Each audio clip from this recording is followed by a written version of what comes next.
ప్రేమగల మా ప్రియమైన పరలోకముందున్న తండ్రి, పరిశుద్ధుడైన మా దేవ, జీవగల మా రక్షకుడైన యేసుక్రీస్తు ప్రభువారి సర్వశక్తి గల నామంలో తండ్రినైన ప్రభుదినం నందు నన్ను మమ్మల్ని సజ్జులుగా ఉంచి మా ఆయుష్కాలం పొడిగించి మరొక ప్రభుదినం నందు మీ సన్నిధిలో చేరి నా ప్రభువా మా దేవుణ్ణి మేము ఆరాధించుట కొరకై మమ్మల్ని సమకూర్చని ప్రేమ కొరకు స్తోత్రాలు చెల్లిస్తుంటున్నాం.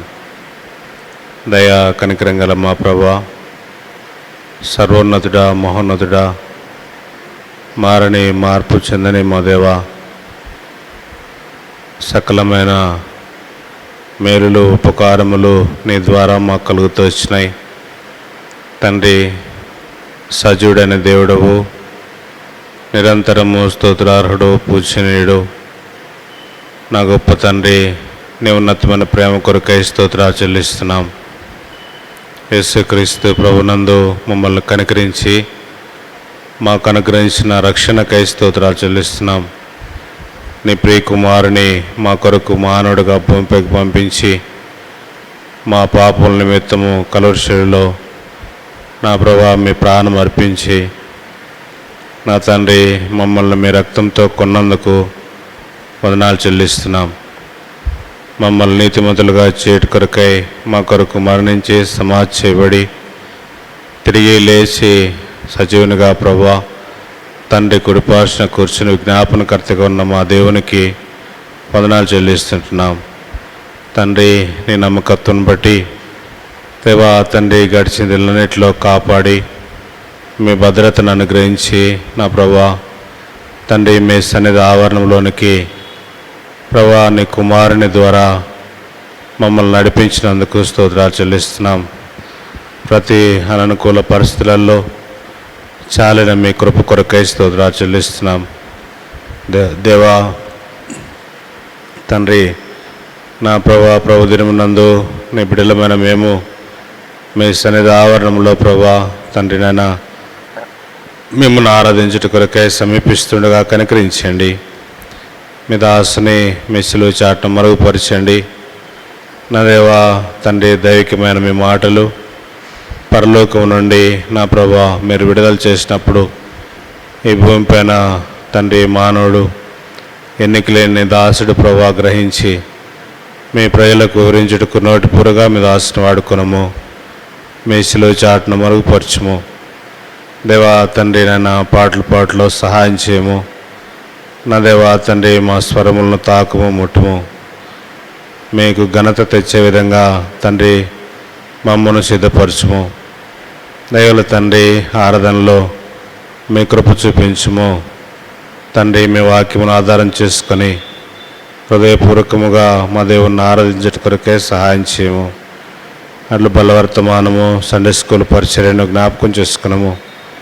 ఏకమైన రీతిలో మీ బలను సమీపించుటకు సహాయం చేయము.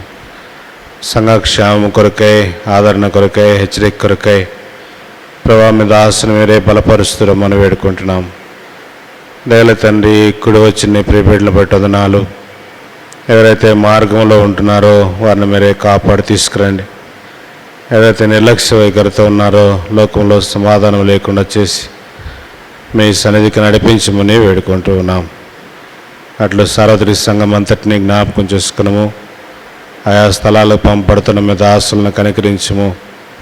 ప్రభా తండ్రి, మీ కాపుదల భద్రత నిమ్ము. తండ్రి నైనా దేవా రీతిగా మీ దాసుడు ప్రభా బ్రాహ్మణులు కూడా చేస్తున్న పరిచర్యను మీరు దీవించము. ప్రభా ఏ స్థలంలోనైతే మీ మహిమ కొరకు నిలబెడుతున్నారో ప్రభా మీరే కృప చూపమని వేడుకుంటూ ఉన్నాం. ప్రభా బలహీన మీ దాసుని మీరే బలపరుస్తున్నామని వేడుకుంటున్నాం. దయల మా తండ్రి, జీవగల దేవా వాతావరణము సమస్తము మీ స్వాధీనంలో ఉంచుకోమని వేడుకుంటున్నాం. శత్రు యొక్క కుతంత్రములు క్రీస్తునామములో బంధిస్తూ నా ప్రభా సమయాన్ని దీవెనకరంగా ఉంచుతున్నామని మా ప్రార్థన ఆలకించి మాతో ఉండి మమ్మల్ని నడిపించమని యేసు ప్రభు వారి మహిమగల నామములో స్తుతించి ప్రార్థిస్తున్నాము తండ్రి, ఆమేన్. ప్రభు యేసుక్రీస్తు నామములో హృదయపూర్వక వందనాలు చెల్లిస్తుంటున్నాం. ప్రభువును ఆరాధించుట కొరకై కీర్తనలు 30వ అధ్యాయం. కీర్తనల గ్రంథము 30వ అధ్యాయము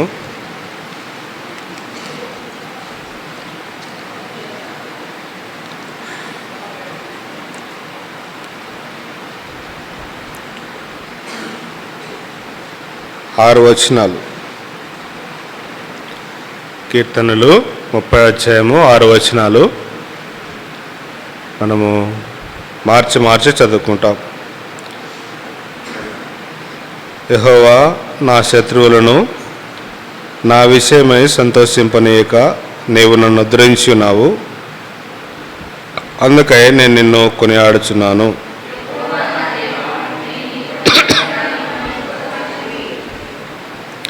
యెహోవా పాతాళంలో నుండి నా ప్రాణమును లేవదీస్తివి, నేను గోతులను తీయకుండా నీవు నన్ను బ్రతికించితివి.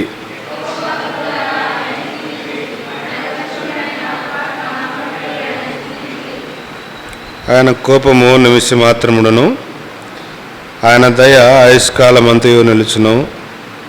సాయంకాలమున ఏడ్పు వచ్చి రాత్రి ఉండినను ఉదయమున సంతోషము కలుగును.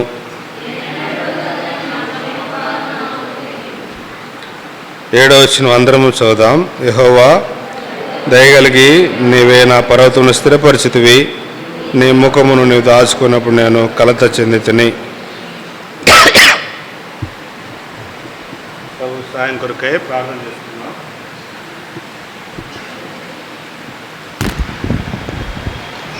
నన్ను మమ్మల్ని ఎంతగానో మిక్కిలిగా ప్రేమించిన మా ప్రియమైన పరలోకమందున్న తండ్రి, జీవము గల మా రక్షకుడైన యేసు ప్రభువారి అత్యంత కనికరం గల నామున, సర్వశక్తి గల నామున, మహిమ గల నామున ప్రభువా నా తండ్రి, జీవము కలిగిన నీ మహా కనికరం గల నామున నా ప్రభువా మరొకసారి ప్రభు దినములో నా తండ్రి ఇప్పటి వరకు పాటల ద్వారా మీరు మహింపరచబడుతూ వచ్చినారని నమ్మి స్తుతిస్తుంటున్నాం.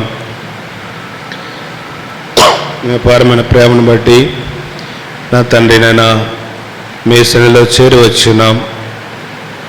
మీరే మా ప్రభువా మా పక్షా నుండి మా పట్ల మీరు చేసిన కార్యములు, అద్భుతములు, ఉపకారములకు కృతజ్ఞులమై నీ సన్నిధిలో చేరి ప్రభువా మా హృదయపూర్వకంగా మా దేవుని ఆరాధించుట కొరకై మీరు సహాయం చేయమని వేడుకుంటున్నాం.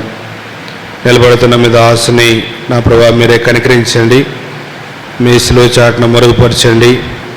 మీ దాసుని ఖాళీ చేసి మీ మాటలతో నింపి మీ ప్రజలకు కావలసిన రీతిగా మీరే ప్రభా మీ మాటల చేత బోధించి నా తండ్రి హృదయాంతరంగంలో మీ మాటలు చొచ్చుకొని మీ వాక్యమును ఆధారం చేసుకొని హృదయపూర్వకముగా జీవగల మా దేవుని ఆరాధించుట కొరకై సహాయం చేయమని వేడుకుంటూ ఉన్నాం. దయగల మా తండ్రి, నమ్మకమైన ఏర్పాటును బట్టి మీద ఆశని నోట మీ మాటలు ఉంచండి ప్రభా. మీద ఆశని వాగ్దానమును జ్ఞాపకం చేసుకోండి నా ప్రభా. సమయోచితమైన జ్ఞానం అనుగ్రహించండి. మీరు మాట్లాడకపోతే నా ప్రభా మేము ఎన్నికలేని వారము, దౌర్భాగ్యులము నా ప్రభా. తండ్రి మీ మాటలు గుర్తించుటకు మా జ్ఞానము సరిపోదు నా తండ్రి. మహాకాశములు పట్టజాలిన దేవుడవు, నిరంతరము జీవం గల దేవుడవు ప్రభా. సమస్తమును చూసే దేవుడవు నా తండ్రి. నీ ఎదుట కనబడని స్పష్టము ఏదీ లేదు దేవా. కృప చూపమని వేడుకుంటున్నాం. మీ దయాదాక్షిణ్యము, కరుణా కటాక్షములు, మీ నెమ్మది సమాధానమును కోరుకుంటూ సమయాన్ని మీ చేతులకు అప్పగించుకుంటూ మీ సహాయమునే కోరుకుంటూ మా రక్షకుడు నీ ప్రియకుమారుడు నైన ప్రభువైన యేసుక్రీస్తు వారి ఘనమైన హెచ్చింబడి నామములో స్తుతించి ప్రార్థించి వేడుకుంటున్నాము తండ్రి. ఆమేన్.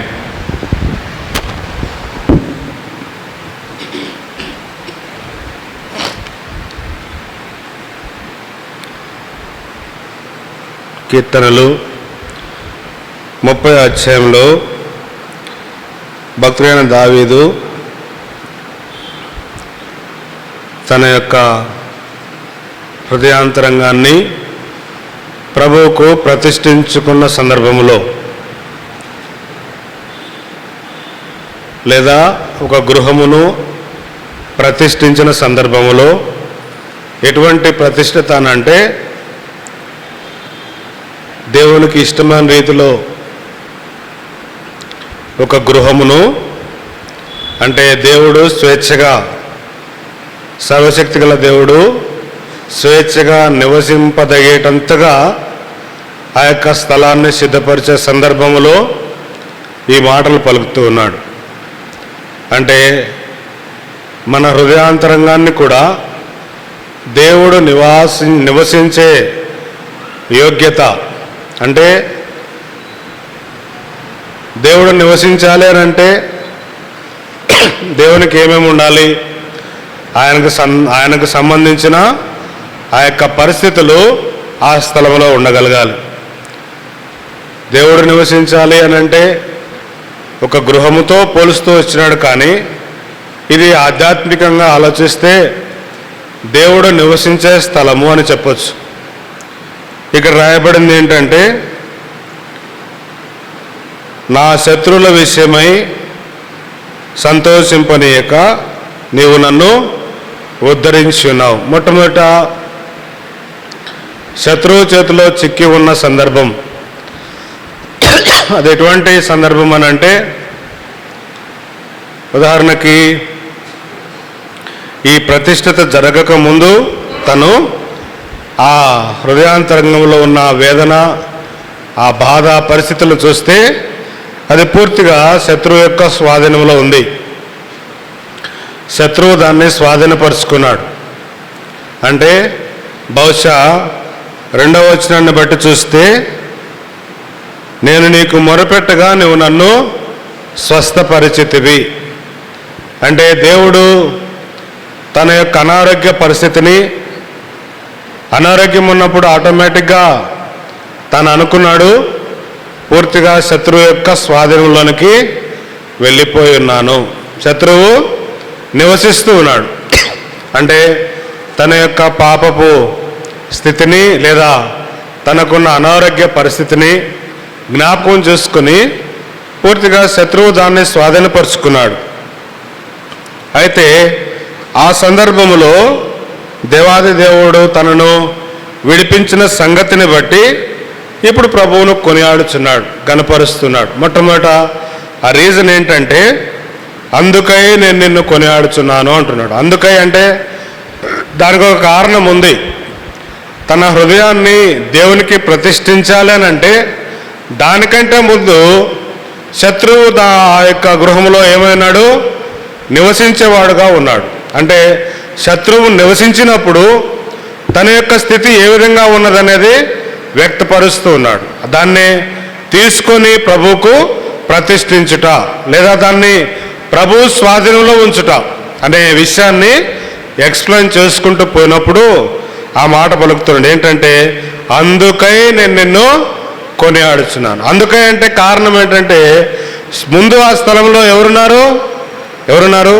శత్రువు ఉన్నాడు. శత్రువు చెలరేగిపోయాడు. చెలరేగిపోయినప్పుడు పరిస్థితి ఎట్లా ఉందనంట, పాతాళంలోనికి దిగిపోయిందంట. నా ప్రాణము పాతాళంలోనికి దిగిపోయింది, పాతాళంలో నుండి నా ప్రాణమును లేవదీసితివి. మొట్టమొదట ఆ యొక్క శత్రువు చేతిలో నుండి విడిపించబడినప్పుడు ఎక్కడి నుండి మొరపెడుతున్నాడంటే, పాతాళంలో నుండి నా ప్రాణాన్ని, అంటే శత్రువు నివసించినప్పుడు ప్రాణం ఎక్కడికి వెళ్ళిపోయింది? పాతాళంలోనికి దిగిపోయింది. అంటే పాతాళంలో నుండి నా ప్రాణాన్ని విడిపించుటకై శత్రువుతో నువ్వేం చేసినావు? యుద్ధము చేసినావు. అందును బట్టి నేను నిన్ను కొనియాడుతున్నాను, గణపరుస్తున్నాను.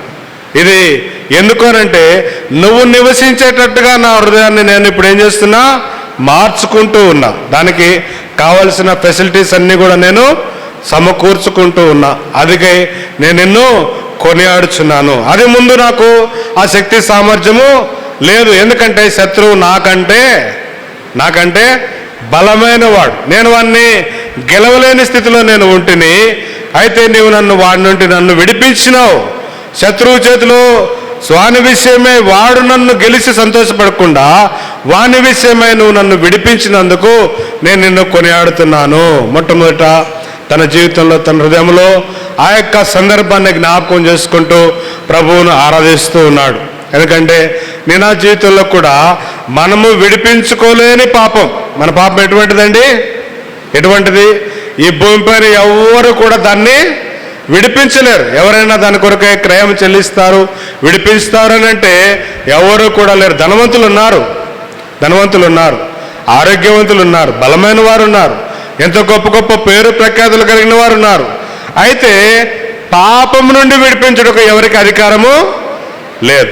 అందుకనే ప్రభువైన యేసుక్రీస్తు వారు పాపం విషయమై ఆ గిన్నె చేతిలో, ఆ గిన్నె అక్కడ కనపడుతున్నప్పుడు ఇంకొక మార్గం ఏదైనా ఉందా అని చెప్పేసి 3 సార్లు ప్రార్థన చేశాడు. ఆ గెస్సెమనే తోటలో ఎన్నిసార్లు చేసినాడండి? అందుకే ప్రార్థన ఎప్పుడు కూడా 3 సార్లు చేస్తే ఆన్సర్ వచ్చిందంటే వచ్చింది. పదే దాన్ని పట్టుకొని బార్కులాడకూడదు. ఇంకా అక్కడ నేర్చుకోవాల్సిన విషయం ఏంటంటే ముమ్మారు ప్రార్థన అనేది చాలా ప్రాముఖ్యం. ఒక విషయమై అది ఏదైనా సరే, నీకు ఇష్టమైనదైనా, నీకు నష్టమైనదైనా, నీకు ఏదైనా సరే ముమ్మారు దేవునికి ప్రార్థన చేసి దాన్ని ఇక్కడ ఆపేస్తే దేవుడు చేశాడా క్షేమకరం, చేయకపోతే పోనీ అన్న ఉద్దేశంలో విశ్వాసం ఉండగలిగితే మంచి. దేశప్రభుని గురించి అది మనం నేర్చుకోవాలి. ఆయన ముమ్మారు ఏం చేసినాడు? ప్రార్థన ఏమని చేసినాడు? గిన్నె నా నుండి నీ చిత్తమైతే తీసివేయ ప్రభు అని. ఆ గిన్నె పాపముతో మండుతూ ఉంది. ఆ గిన్నెని తీసేయాలంటే వేరే బలి ఏమన్నా ఉందేమో, వేరే బలార్పణ, ఏదో గొర్రెనో మేకనో లేకపోతే అట్లాంటివి ఇంకేమన్నా మార్గాలు ఉన్నాయో భూమి మీద చూడు, ఒకసారి చూడు ప్రభు. ఎందుకంటే ఈ గిన్నెను చూస్తుంటే నేను దుఃఖం ఆపుకోలేక, రక్తం ఏమైతే, కన్నీళ్ళు ఏమైతే రక్త బిందుల వల్లే కారినాయి. అంటే ఇంతగా వేదన, బాధను అనిపించే ఆ దుఃఖాన్ని సలిపి కూడా ప్రార్థించినాడు. ఏమని? ముమ్మారు ప్రభువా నీ చిత్తమైతే, తండ్రి నీ చిత్తమైతే గిన్నె. అంటే ఈ గిన్నె ఆయన తీసివేయాలి తప్ప ఎవరు కూడా తీయడానికి అవకాశము లేదంటే ఈ పాపపు గిన్నె ఎంత ఘోరమైనదంటే, ఎంత క్రూరమో శత్రు కార్యము చూడుమా, అంతగా బాధించి సిలువ మీది ఎత్తేరే. ఎంత క్రూరమో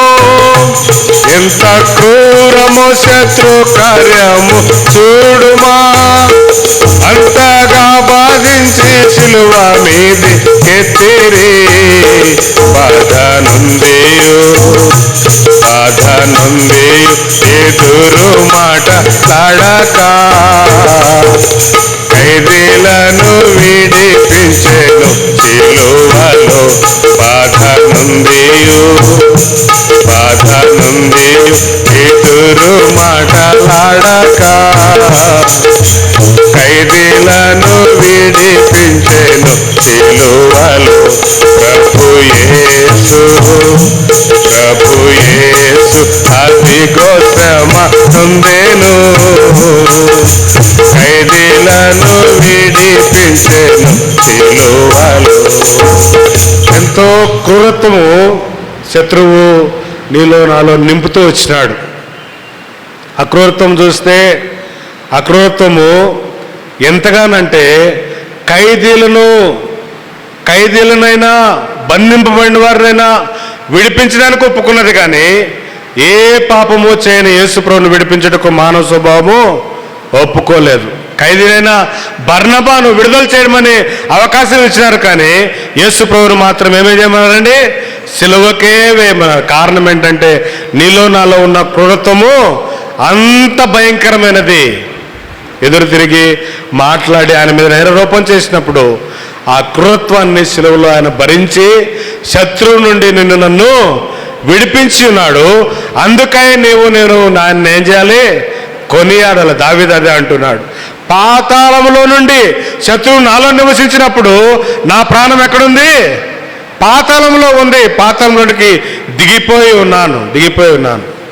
ఇప్పుడు అక్కడి నుండి నన్ను నువ్వు లేవనెత్తి ఉన్నావు ప్రభా, అందుకని నేను నిన్ను కొనియాడుచున్నాను. రెండవ మాట, నేను గోతిలోనికి దిగకుండా నీవు నన్ను బ్రతికించేతివి. మనమైతే ఏదైనా చిన్న సమస్య వస్తే మొట్టమొదట ప్రార్థించాలి తప్ప మనం ఏది కూడా కోరుకోకూడదు. నిజమైన విశ్వాసి ఇదే మాటను ఆధారం చేసుకొని నీవు నన్ను స్వస్థపరిచితివి అనే విశ్వాసాన్ని ప్రభువు సన్నిధిలో నువ్వు నేను ఒప్పుకోక తప్పదు. ఎందుకనంటే ప్రభువు గన మనల్ని పాపం నుండి స్వస్థపరచకపోతే మనలో ప్రభువు నివాసము ఉండలేడు. ప్రభువుకు నివాసయోగ్యమైన స్థలము నువ్వు నేను ప్రభువుకి ఇవ్వాలనంటే, ఆయన మనలో నివసించాలంటే పాపము నుండి నిన్ను నన్ను విడిపించిన సంగతి జ్ఞాపకం చేసుకొని గోతిలోనికి దిగకుండా నువ్వు నన్ను కాపాడి ఉన్నావు ప్రభువా. పాతాళంలోనికి ఇప్పుడు విడిపించేవాడు సమర్థుడు. ఒకవేళ నేనే ఉన్నాను, గోతిలోనికి పూర్తిగా దిగిపోయి ఉన్నాను. గోతిలోనికంటే బోరుబావి అనుకుందాం అనుకోండి. బోరుబావులోకి నేను పట్టకపోవచ్చు, చిన్న పిల్లోడైతే పడతాడు. ఆ పిల్లోడు బోరుబావులో దిగిపోయాడు. దిగిపోయిన తర్వాత ఇప్పుడు తండ్రి పైనుంచి చూస్తున్నాడు. చూసి పైన నిలబడి చేయి జాసి నేను తాడేస్తా, నేను అదేస్తాను, లేకపోతే చేయనేస్తా, నేను ప్రొక్లైన్తో పక్కన తవ్వుతా, నువ్వు అక్కడే ఉండంటే పిల్లోని పరిస్థితి ఏంది? పిల్లోనికి అన్నకు క్షేమం ఉంటుందా? ఇప్పుడు ఏం చేయాలి? నిజమైన ఆదరణ కావాలంటే బోరుబావులకు దిగిన పిల్లోని దగ్గరికి ఎవరు పోవాలి? ఇప్పుడు చెప్పాలి. బోరుబావులో దిగిన పిల్లోని దగ్గరికి ఎవరు పోతే ఆ పిల్లోనికి ఆదరణ? ఎవరు పోవాలండి? పోయి దిగినోడు కూడా పైకి లేవలేకపోతే పిల్లోనికి ఆదరణేనా? దిగినోడు ఏం చేయాలి? పైకి లెగిసేటట్టు ఉండాలి. అంటే నా జీవితంలో నువ్వు నేను ఆ గోతులోనికి దిగిన వారము, గోతులోనే ఉన్నాము. ఇంకా లేపి పైకి తీసుకొచ్చేట కొరకే ఈ భూమిపైన ఏ మానవుడికి శక్తి, ఎక్కడికైతే దిగినామో అక్కడికి మళ్ళీ దిగి లేపుకొని వచ్చేవాడు కావాలి. ఎవరైనా ఆయనే నా పాపముల నిమిత్తమై భూమి దిగంతుల వరకు దిగి మళ్ళీ పైకి లేచిన దేవాది దేవుడు. నువ్వు నేను పిండముగా ఏర్పాటు చేయబడక మునిపే ఆయన మన కొరకు మరణించి సమాధి చేయబడి తిరిగి లేచిన దేవుడు. అందుకే పాతాళంలో నుండి విడిపించుటకు నువ్వు మాత్రమే సమర్థుడవు. గోతులోనికి దిగకుండా తిరిగి లేపుటకు సమర్థవంతుని దేవుడు నువ్వే అని దావీదు కొనియాడుతూ ఉన్నాడు. నా ప్రాణములు ఒకవేళ యేసుక్రీస్తు ప్రభు మరణించినోడు మరణించినట్టే ఉండింటే నీకు నాకు రక్షణ లేదు. మరణించినోడు తిరిగి లేచుటను బట్టి ఇప్పుడు మనకేం కలిగిందండి? రక్షణ వచ్చింది. అందుకనే ఆ గోతుల నుండి నన్ను విడిపించినందుకే నేను నిన్ను కొనియాడుచున్నాను ప్రభువా. ఎంత గొప్ప ఆధిక్యత ప్రభువు నీకు నాకు ఇచ్చాడు. క్రూరులైన మనకి, పాపంతో నింపండి మనకి, మన స్థానంలోకి ఆయన పూర్తిగా వచ్చుట చేత మనకు రక్షణ కలిగింది. అందుకే దావీదు 6వ అధ్యాయంలో అంటాడు చూడండి, కీర్తనలు 6వ అధ్యాయంలో ఆ రోగం ఎట్లుందంట ఇక్కడ జ్ఞాపకం చేస్తున్నాడు. 3వ వచనం చదవండి. నా ప్రాణము బహుగా అదురుచున్నది, యెహోవా నీవు ఎంతవరకు కరుణింపకందువు? యెహోవా తిరిగి రమ్ము, నన్ను విడిపింపుము, నీ కృపను బట్టి నన్ను రక్షించుము. మరణమైన వారికి నిన్ను కూర్చిన జ్ఞాపకం లేదు, పాతాళంలో ఎవరు నీ కృతజ్ఞతాస్తుతులు చెల్లించుదురు. నేను మూలుగుచు అలసి ఉన్నాను, ప్రతి రాత్రి కన్నీరు విడుస్తున్నాను, కన్నీళ్ళు కొట్టుకొని పోతున్నాయి. అయితే ఇక్కడ ఒక మాట అంటాడు. ఏమంటాడంటే 8వ వచనం, యెహోవా నా రోదన ధ్వని విని ఉన్నాడు, పాపము చేయవాళ్ళరా వీరందరూ నా యొద్ద నుండి తొలగి. అంటే ఇంత భయంకరమైన క్రూరత్వములో, బాధలో, దుఃఖములో ఒక ఆదరణ ఉంది. ఏంటిదంట? నా మొర ఆయన విని ఉన్నాడు. నువ్వు నేను మొరపెట్టలే. దావీదైతే మొరపెట్టుకున్నాడు, దుఃఖపడ్డాడు, వేదన చెందినాడు. అయితే విన్నదనాన ఇంకెంతో సంతోషంతో కేకలు వేస్తున్నాడు. ఇప్పుడు నువ్వు నేను పాపములో పతనమైపోయి నశించిపోయి రోదన, ఇదే రోదన. ఏమి రోదన ఇది? ఏం రోదన అంటే ప్రభువును జ్ఞాపకం చేసుకునే ఆధిక్యత లేదు. ప్రభు ఎవరో కూడా తెలియదు. ఎందుకంటే మన మరణంలోనే ఆ పాతంలోనే మనం దిగిపోయి ఉంటే, ఆ పాపంలోనే మనం కొట్టుకొని పోయి ఉంటే దేవుని యొక్క మంచితనం మనకు అర్థము కాదు. అయితే ప్రభువు మన పట్ల జాలి చూపించడం చేత, కనికరించడం చేత, ఆ పాతాళం విడిపించడం చేత దావీదు అనంటే నా మొర నీవు విని ఉన్నావు ప్రభు. ఇప్పుడు ఆదరణ వచ్చింది. అంటే పాతాళంలో నువ్వు నన్ను దిగిపోయిన తర్వాత పాతాళంలోకి ఆయన కూడా దిగి మనల్ని విడిపించి లేపుకొని పోటుకు శక్తివంతుడు కనుక ఇప్పుడు దావీదు ఏమంటున్నాడు, నా మొర విని నన్ను విడిపించి ఉన్నావు. నన్ను ప్రభు అదే రీతిగా విడిపించినాడు. మన కొరకు వచ్చినాడు, ఈ భూమి పైన మన కొరకు శ్రమ పొందినాడు, మనల్ని కనికరించినాడు, మనల్ని రక్షించినాడు. ఆ దేవుని ఎదుట నువ్వు నేను మౌనంగా ఆయన కృతజ్ఞతాస్తుతులు చెల్లించక తప్పదు. అందుకే ఆ పాపపు శత్రుత్వం నుండి నువ్వు నన్ను విడిపించినందుకే కొనియాడుతున్నాను. ఎందుకు విడిపించినాడంటే ఇక్కడ ఒక మాట అంటూ ఉన్నాడు. ఏమంటున్నాడంటే 4వ వచనం, యెహోవా భక్తులారా ఆయన్ను కీర్తించుడి, ఆయన పరిశుద్ధ జ్ఞాపకార్థ నామమును బట్టి ఆయన్ను స్తుతించుడి. ఆయన పరిశుద్ధ నామము, ఆయన జ్ఞాపకార్థ నామమును 2 చెప్పినాడు. అవి ఎట్లున్నాయంట చదవండి. 99వ కీర్తనలో 2వ వచనం, సియోనులో యెహోవా మహోన్నతుడు జనములన్నిటిపైన ఆయన హెచ్చి ఉన్నాడు. 5వ వచనం, మన దేవుడైన యెహోవాను ఘనపరచుడి, ఆయన పాదపీఠం మీద సాగిలపడి ఆయన పరిశుద్ధుడు. 9వ వచనం, మన దేవుడైన యెహోవా పరిశుద్ధుడు, మన దేవుడైన యెహోవాను ఘనపరచుడి, ఆయన పరిశుద్ధ పర్వతం ఎదుట సాగిలపడి. సియోను పర్వతము, పరిశుద్ధ పర్వతము, మహోన్నతమైన దేవుడు, ఈ పాతాళం నుండి నన్ను విడిపించిన దేవుడు ఎక్కడున్నాడండి? మహోన్నతమైన స్థలముల్లో ఉన్నాడు. 2వది, ఆయన పరిశుద్ధుడు, ఆయన నామము భయంకరమైన గొప్ప నామము. ఆయనను ఘనపరచుటకు నిన్ను నన్ను ఎన్నిక లేని ప్రజలను సమకూర్చుకున్నాడు. ఈ భూమి పైన ధనవంతులను గొప్పవారిని జ్ఞానవంతులను ఎన్నుకోలేదండి. ఎవరిని ఎన్నుకున్నాడు? బలహీనులము, దీన దరిద్రులము, ఎన్నిక లేని మనలను పరిశుద్ధులైన దేవుణ్ణి ఘనపరచుటకు ఈ భూమి పైన ఎన్నుకున్నందుకు కృతజ్ఞులమ్మ. ఆయన ఏం చేయాలా? ఘనపరచాలి, ఆ నామాన్ని హెచ్చించాలి. అందుకే దావీదు ఇక్కడ ఏమంటాడంటే మన దేవుడైన యెహోవాను ఘనపరచుడి, ఆయన పాదపీఠం ఎదుట సాగిలపడి.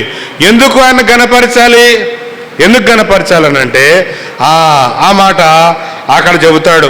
ఏమంటాడు? 30వ కీర్తనలో 5వ వచనంలో అంటాడు. 5వ వచనం, ఆయన కోపము నిమిషం మాత్రముండును, ఆయన దయ ఆయుష్కాలం అంతా నిల్చును. సాయంకాలంలో ఏడుపు వచ్చి రాత్రిను ఉదయంన సంతోషము కలుగును. ఈ ఆదరణ ఎట్లుందంటే, ఒక నిమిషము కోప్పడితే దావీదు ఏమన్నాడు? నా యొక్క కన్నీళ్ళు 6వ అధ్యాయంలో ఏమన్నాడు? నా కన్నీళ్ళ చేత నా పడక కొట్టుకొని పోవచ్చున్నది. దేవుడు కోప్పడినప్పుడు, దేవుడు మనకు ఆపోజిట్ అయిపోయినప్పుడు, మనము దేవుణ్ణి చూడలేనప్పుడు మన స్థితి ఎట్లుండదంట? కన్నీళ్ళ చేత మన యొక్క పరుపు కొట్టుకొని పోవాలి. అంటే దావీదు దేవుని సన్నిధి నుండి పక్కకు వచ్చినప్పుడు, దేవుడు కనపడినప్పుడు, దేవుడు దూరమైనప్పుడు, దేవుడు కోపగించుకున్నప్పుడు దావీదు ఆ విధంగా సమస్యపోతూ వచ్చినాడు, ఏడుస్తూ వచ్చినాడు. ప్రభా, నీ సన్నిధి నుండి నన్ను త్రోసివేయకము. ప్రభు మనల్ని త్రోసివేయలే, మనల్ని ఏం చేసినాడు? సమకూర్చి ఆదరించినాడు. మన ప్రాణములకు బదులుగా ఆయన ప్రాణము శిలువలో అర్పించినాడు. మనకు బదులుగా ఆయన శిలువలో శిక్షను అనుభవించినాడు. ఇప్పుడు మనల్ని పాతాళం నుండి లేవనెత్తినాడు. ఆయన దయ మన ఆయుష్కాలం అంతా నింపినాడు. ఎట్లా? ఎవరికి నింపినాడు? యెషయా గ్రంథము 54వ అధ్యాయం 1వ వచనం. యెషయా 54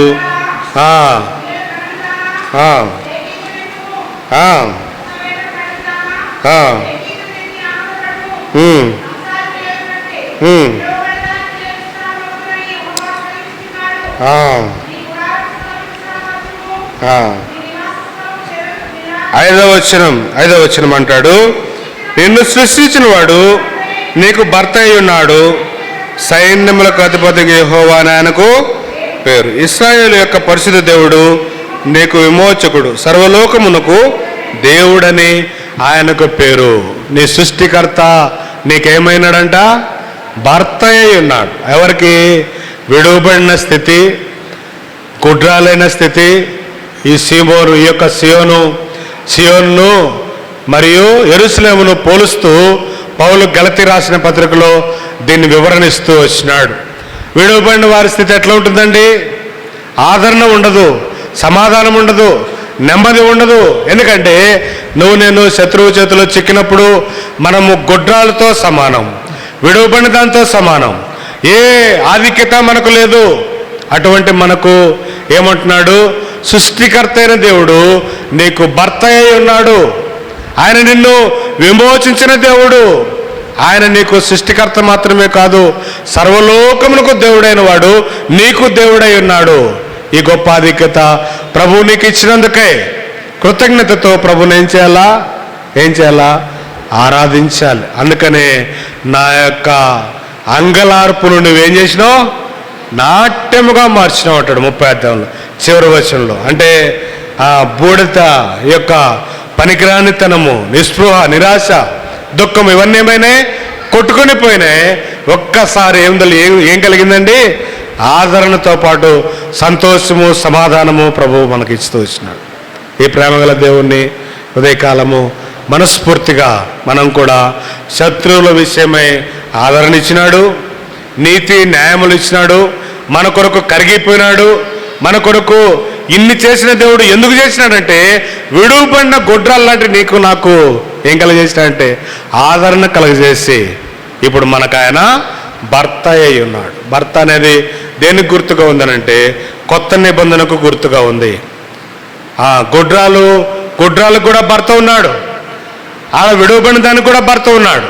అది ధర్మశాస్త్రమునకు సూచనగా ఉంది.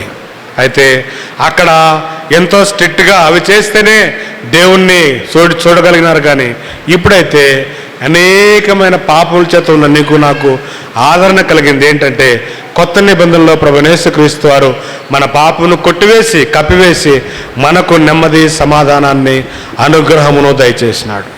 ఈ ప్రేమగల దేవుణ్ణి ఉదయకాలం ఆరాధించకుండా మౌనంగా ఉండగలమా? మన అంగలార్పును నాట్యముగా మార్చిన మన దేవుని ఎదుట సంతోషముతో మనం ప్రభువును కొనియాడి ఘనపరచాలని ప్రభువు మనకిచ్చిన అవకాశాన్ని బట్టి హృదయపూర్వకంగా మనము ప్రభువును ఆరాధన చేద్దాం. కొన్ని మాటలతో ప్రభువును ఘనపరచుటకు ప్రభువు మనకు సహాయం చేయనుగా.